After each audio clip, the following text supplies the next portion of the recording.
About a week ago, I decided to go ahead and purchase a boat. Not just any boat, but a sailboat. Here she is. It's a Cape Dory 22. Take steps towards reaching your dreams. No, not just dreaming, but actually doing. So I took a step.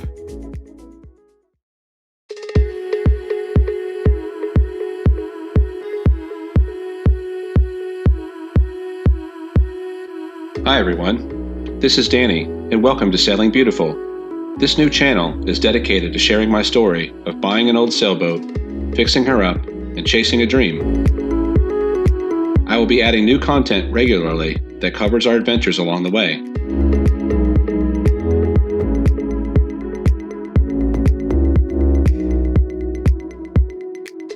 I invite you to subscribe, like the videos, and join me in this adventure.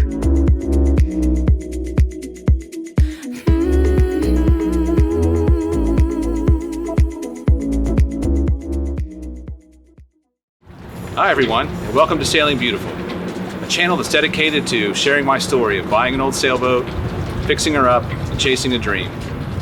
So my story starts last year when the coronavirus was starting to hit all around the world, and lockdowns and restrictions were being put in place, and just felt like I needed to find some kind of way to feel some sort of freedom. And at the same time, I kind of ran across some YouTube videos from a project called Project Atticus, which I'm sure many of you have heard about. And they had purchased a small sailboat several years back and fixed it up, and we're currently sailing the Caribbean. It just seemed to me to be really liberating to be able to do something like that. And so that got me kind of dreaming about what I wanted to do. And you know, maybe not to that level, at least not at this point, because I have very little experience, or I have very little experience in sailing. I've been getting some of that experience lately. But it kind of got me thinking that, you know, maybe that's something I want to try. And I decided, why not give it a shot? Maybe I can do it. I started thinking about when I was a kid, my grandparents used to take me up to a place called Cali Gardens with my little sister during the summers. And one of my favorite activities there was to get on those little sunfish sailboats and sail around the lake.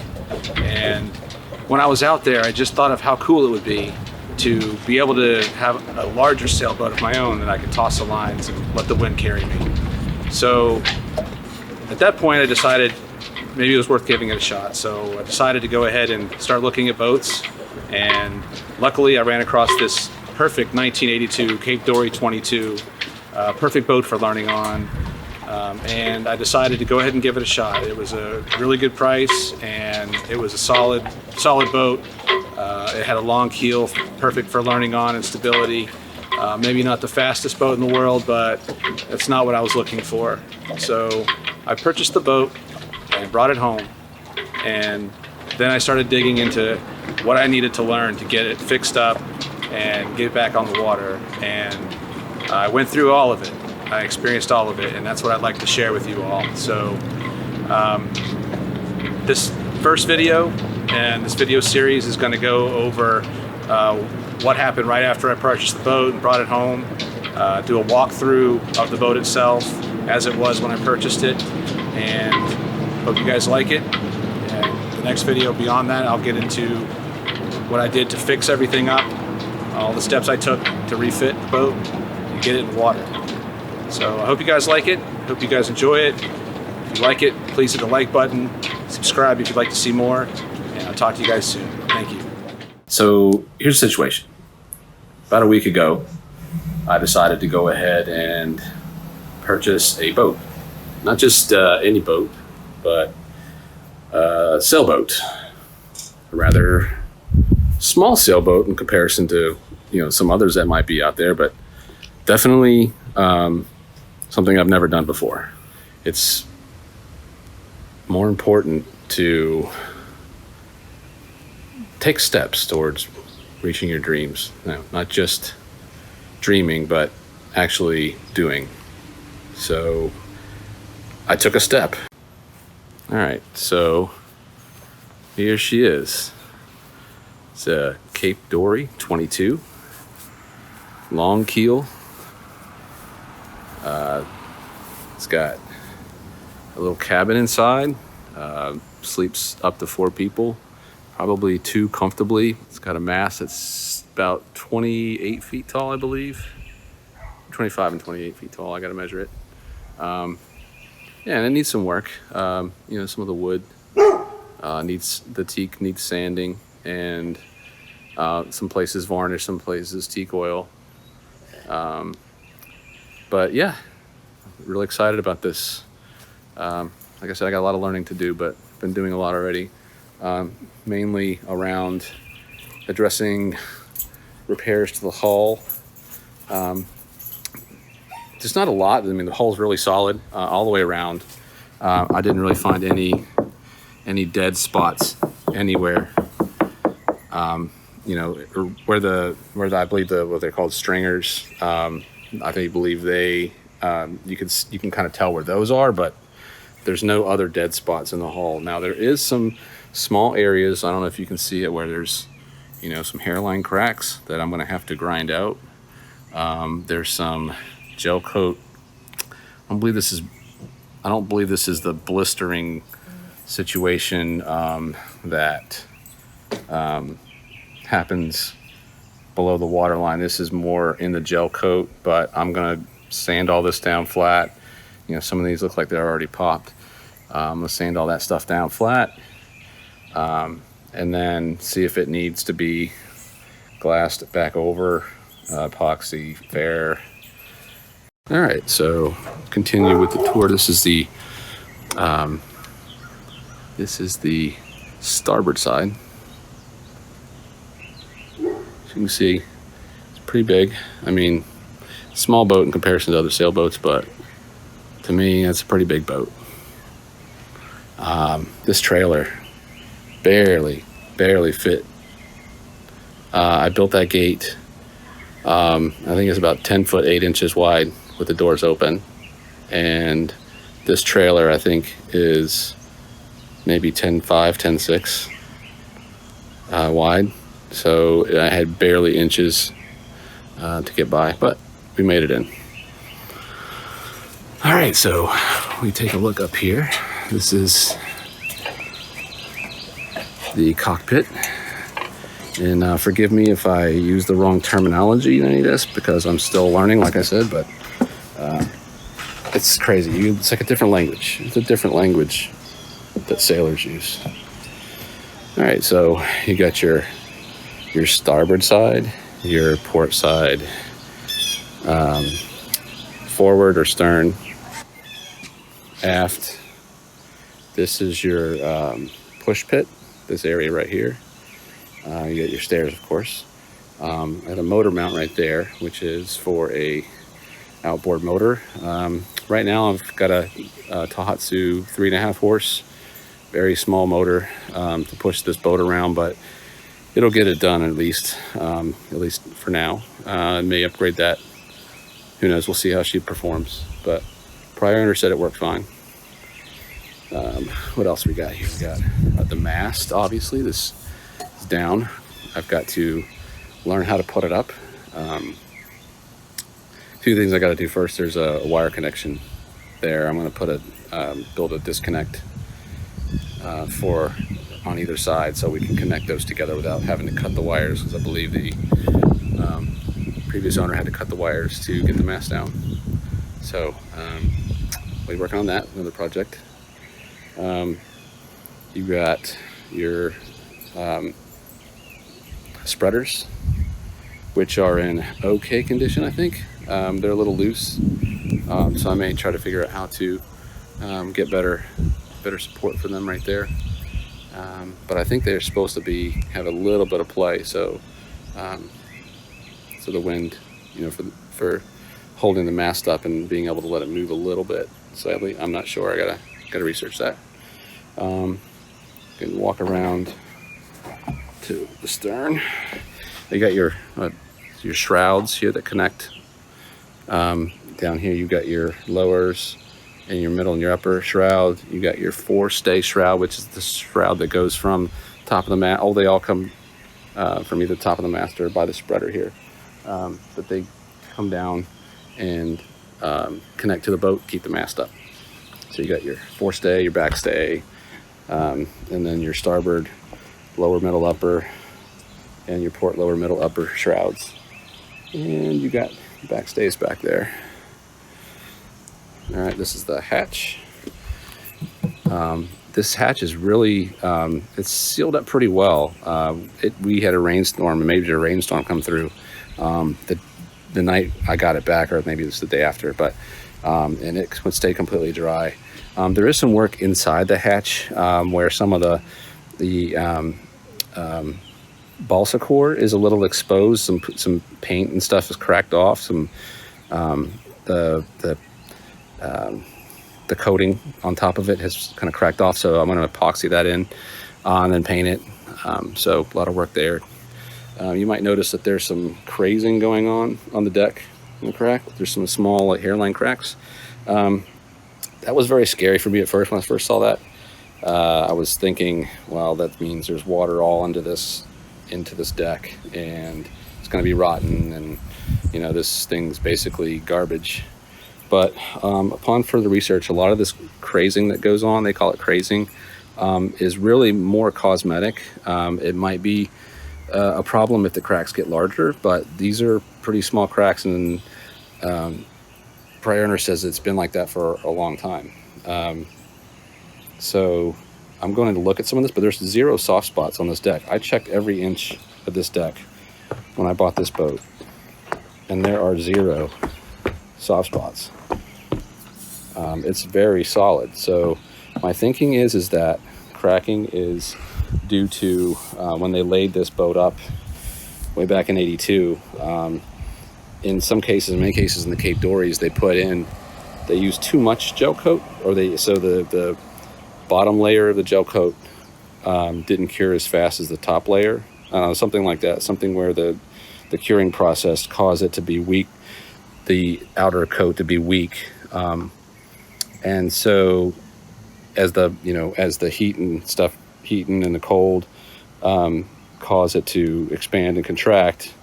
It contracts and expands faster on the outer coat than the lower, so causes this cracking that doesn't tend to go down to the glass. But some of these I'll probably end up taking a look at. Some of the larger ones I may actually grind out and epoxy in, eventually paint it over, epoxy it, paint of course, and then but yeah, that's really not that major of a concern for me. I'm not really planning on keeping this boat forever. I just wanted to use it as a opportunity to see if this is something that I want to make a lifetime hobby out of, but we'll see. So anyway, here's the cabin top, and this is all solid as well. No soft spots on the mast at all. Turtle hatch is solid. You can stand on it. Like I said, yeah, this teak wood needs to definitely be sanded and treated.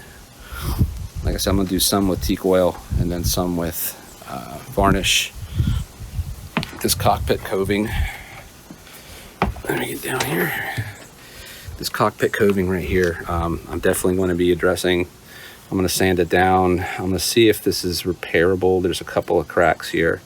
Sand this off. It looks like someone had taken some wood glue or some seal, some kind of seal or something, and tried to fix that. So I'm going to sand that all down and see if I can fix this cracking. And if not, this piece may need to be replaced, but it's original, and I really would like to be able to save it if possible. I don't know. We'll see. It's pretty rough shape, but it's not soaked with water or anything like that, so that's good.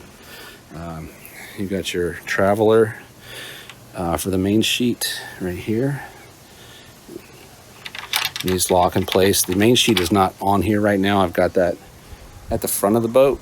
I was going to use that to attach to the forestay and then walk this mast back, and then have a couple friends come over and help push this mast up from behind as I pull on the main sheet to put tension on the forestay and try to lift it up So that's the plan. We'll see if it works. I'm not doing that today though. Today is just going to be strictly documentation and then clean out. So I'm going to clean out a lot of this stuff. Needs to be vacuumed out and then pressure washed. And yeah, all right. So anyway, you have some lockers back here in the cockpit.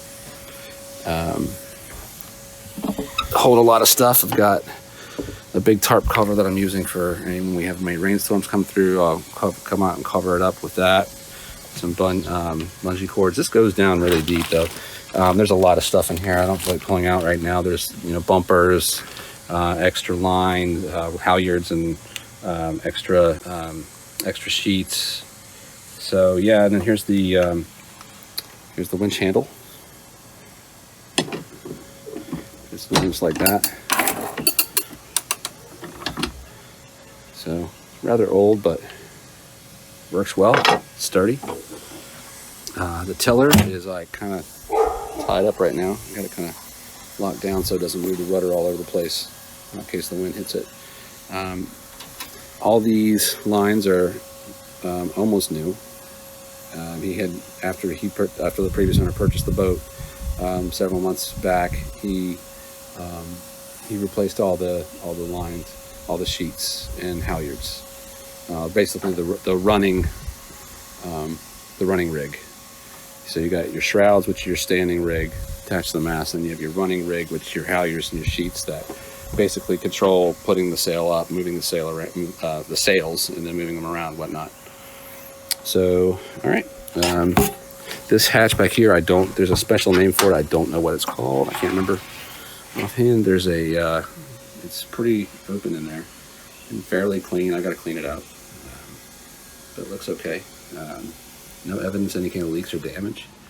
There's a manual bilge pump here, which I've since learned is controlled with this piece of wood. This piece of wood right here. So this basically just, I don't want to do that. All right. Kind of sticks in there and bilge it out. All right, and here's the other coping around the cockpit. This one looks in better shape. Still looks original, but I guess it's just one just didn't wear as fast as the other one. So I'm gonna sand that down, and I'll use varnish, multiple layers of varnish. I want that to last and stay looking nice, and then eventually I'm gonna put a cabin or a Dodger, soft Dodger, which is basically just like a little tent cover that comes over your companionway. So people can stand here, open this companionway up, not get wet, still be down at the bottom. So we'll see. Sorry. So anyway, here's what. Actually, you know what? There's one of the major cracks. It's not scaring me too much. Again, it's not soft over there, but I'm gonna grind all that out and around that that hole, and see if it needs to be glassed up or if I can just epoxy fill it. We'll see. Another ado. Go into the cabin. There's your doorway. So I'm gonna sand these down and varnish again. You have your nice little cabin that you crawl down in here. All right. Yeah. So a little area for, this is one spot someone could sleep. Right now this is the jib sail, and then I have another jib sail back there. The mainsail cover. Here's the mainsail. I think he left the ballast in the sail, so he just folded it up, which is fine. That'll, once we get this on the mast, eventually you'll have it all out there. So here's the V berth. So sleeps two. I got a lot of work on these cushions. I think I'm gonna replace the brown plaid Not sure what width yet though, but we'll see. There is the head, so basically a porta potty that we can just roll out if we need to, or I'm gonna put some some curtains up right here, so we can have some privacy. So this this piece lifts up. So yeah, under these cushions is a 30-gallon water tank that's not hooked up to anything, which is very strange to me. Not sure why. It looks like it might have been hooked up at one point, or maybe they installed it and then just never got around to hooking it up to something. It's not brand new. It looks like at some point it was used, so maybe they got it used and put it in here, or maybe it was used in this at one point and they disconnected it. I have no idea. There's been some work done to this boat because it's not the same as other designs of the Cape Dory 22s that I've seen. There's this little sink right here, but it looks like they've redone this. Usually you see like a little table that flips up right here, and then you have a little table on this side as well that flips up. But this looks like this has all been redone, and not redone very well, in my opinion. I think it could be redone a lot better. You have your bulkhead here, which does look like they've done some work to that in the past as well. As you can see, some work here. So gotta look into that. But the bulkhead's definitely solid. It's not going anywhere, and it's glassed right in, I believe, right up here, right to the deck and down to the hull. So this is, it's solid. I don't see any damage or anything. These spots down here that look like those, that's actually varnish. So when they were varnishing this out, they just let it drip. So that's on, I'll get painted. But I'll leave this bulkhead in. It's solid. I'm not going to do anything with that. But this, yeah, I'm going to do something with this. So maybe just take this all out and redo it all. I don't know yet. I like to get a working sink in here. And then on this side, here, the designs I've seen before have like a cabinet here, and then on top you have a stove, and then some drawers or something. But it looks, again, like they just took that all out and then just put in whatever this is. It's just an empty locker with a nasty pillow in it. That pillow is used for putting them, if you want to cushion the mast or whatever. You should basically for a cushion, to cushion anything when I'm packing or traveling. So yeah, but yeah, that's it. Just an empty locker. So that's kind of boring and it's ugly. So I'm gonna do something here. I'd like to either get a little mini fridge, or at least like a little camper stove that I can use. It'd be nice to have a gimbal stove, but I don't think that it's going to fit in here. I don't know. I'll have to look into what we're going to do with this. So we got a little bit of work to do in the interior. All the electric works. All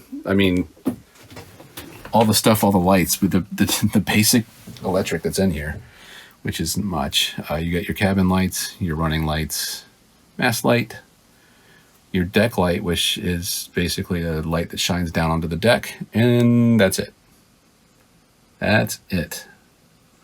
Runs off of a 12-volt, small little 12-volt battery, and there's no shut-off switch. There's no disconnect switch for the battery, so that's not good. So yeah, that's right there.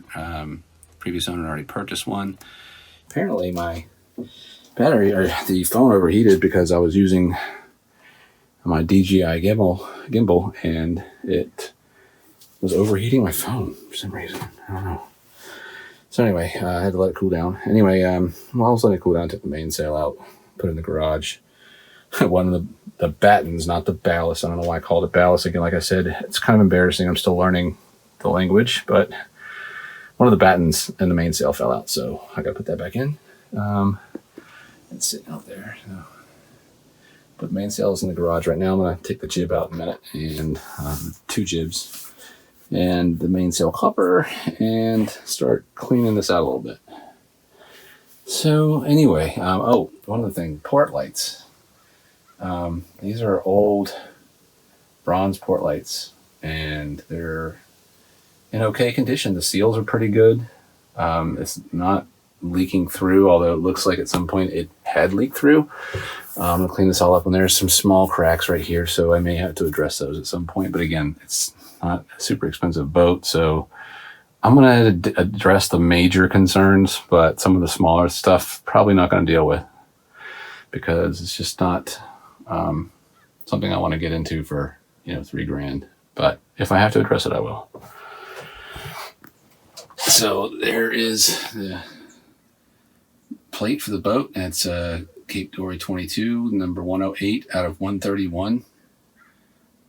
So between 1977 or 79 and 85, they built these. So this is an 82 Cape Dory. I don't know what was here before. I don't know if they had a light, but this is the wiring that goes up to the mast.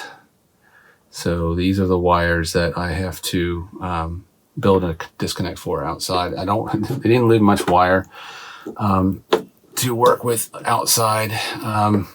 So it's in there with a bunch of silicone. And so I don't know if I'm going to have to pull some of this wire further out, which means I'll have to break that silicone and reseal it up. But yeah, those are the wires out to the mast. And here's the hatch, and you might see what I'm talking about.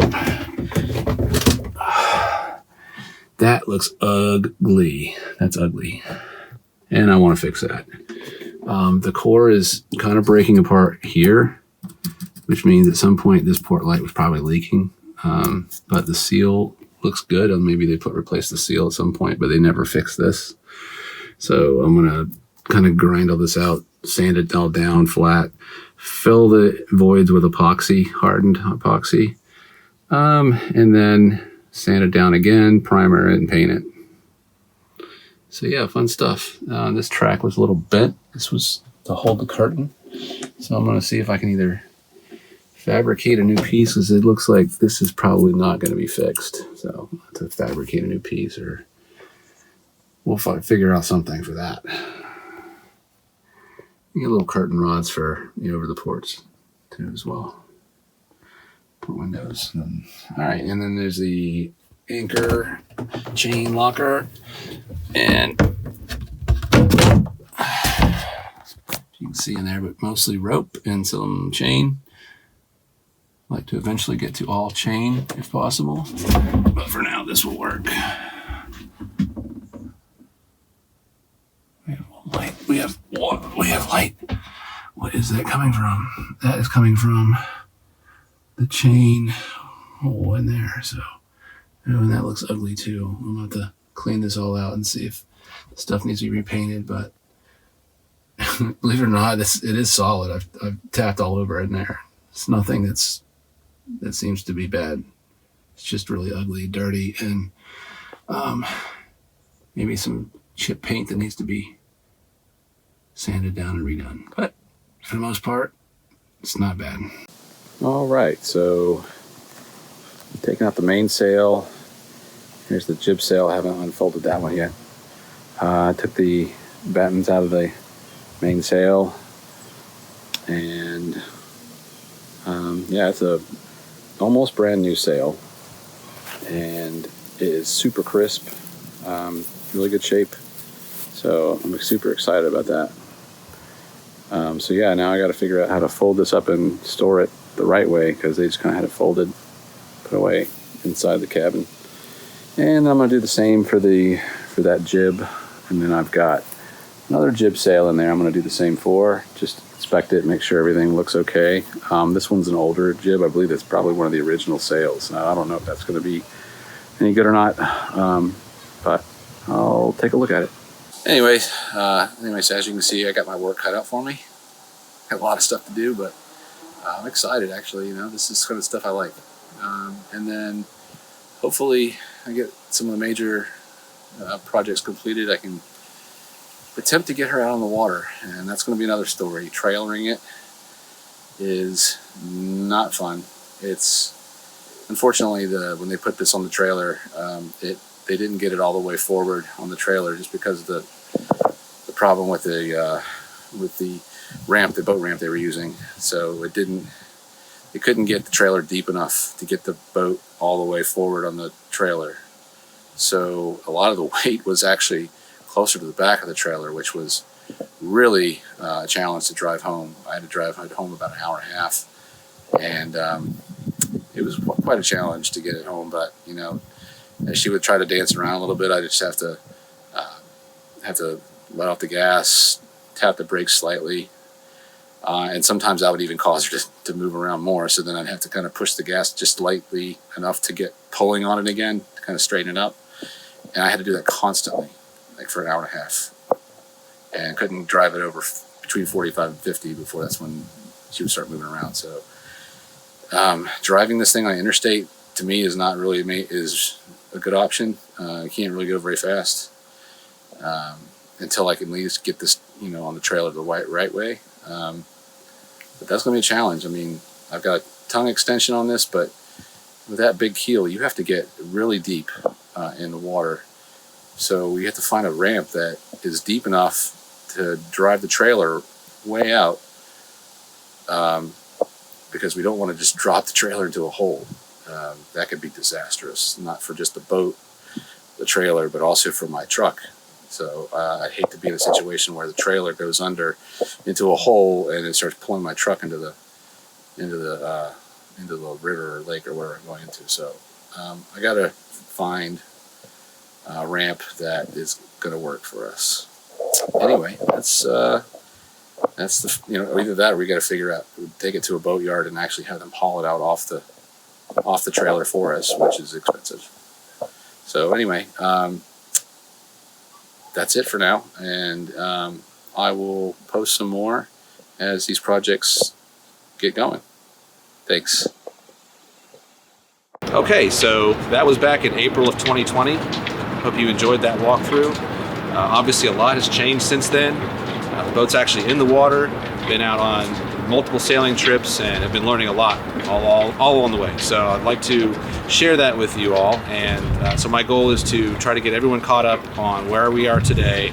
The next video will be going over all the steps I did during the refit, including the teak restoration, the bottom job, interior paint, everything. So anyway, I hope you guys like that. Please hit the like button if you liked it, subscribe if you want to see more, and I'll talk to you all soon. Thanks so much for watching.